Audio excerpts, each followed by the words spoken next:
with some walking with the HATMAN. I'm somewhere on the River Thames near Oxford on a nautical expedition with Harvey and my good friend Bosun Eade. So yeah, life is it's been quite good. Yesterday though, day 2 of our trip was a kin nightmare. The first problem, we came to a massive a really tight hairpin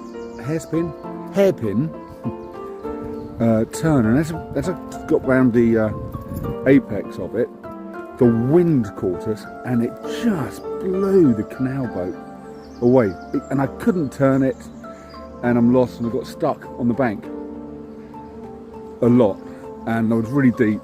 I couldn't reverse, couldn't go forward because I was on a bend. So I got the pole out and I was pushing with that, and as much as I was able to push the boat out, as soon as I had then got to the motor to reverse it or turn it, the wind caught it again. And yeah, as I said, I was freaking out here, but I decided there was no one to call and I had to deal with it. Harvey, of course, was very useful.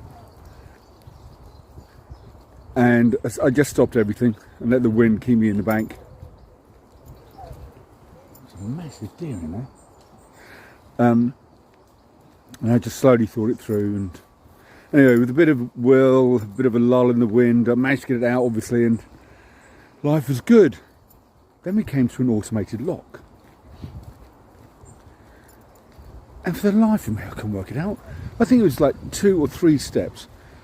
Close gates, close sluices, open one sluice, fit it up, go in, close gate, blah, blah, blah. Couldn't work it out. And it was like, well, what am I going to do? I was helpless.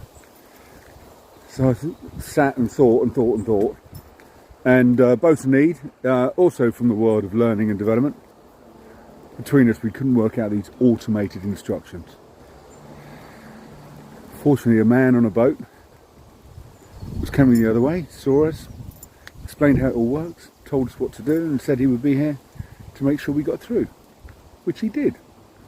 So that was kind. And whilst I was trying to moor up on the other side on my own with this 60-foot canal boat, which is a very daunting prospect, this other nautical guy, or canal guy, said to use the centre rope rather than the one at the front and the one at the back when I'm on my own. So I did that. Then we came to another canal, another helpful guy, the lock keeper. What a great job. Gave me instructions, said actually using the centre rope, not really the best. What you should do is the back. So what I was getting in that short period of time was a lot of help and support. And I noticed that as you were, I'll say sailing or travelling down or up the river, you would see other boats and canal boats and stuff, and people were always, morning, people were always waving, smiling, chatting. Couldn't hear half of it because of the engine noise, but it was just like a really friendly thing. And one of the instructions I remember is that when we came to a tight bend on the river, we should beep the horn. Now, I didn't do it on the hairpin because I could see what was on the other side. But I remember as a child, with my dad driving around through the country lanes, if there was a sharp turn, a blind corner, he always beeped the horn. And then it's got me thinking this morning, I don't think I've ever bit my horn, sounds rude, bit my horn for a car on country roads, and I have travelled along country roads, and my dad would have always, so I don't know why we've done that.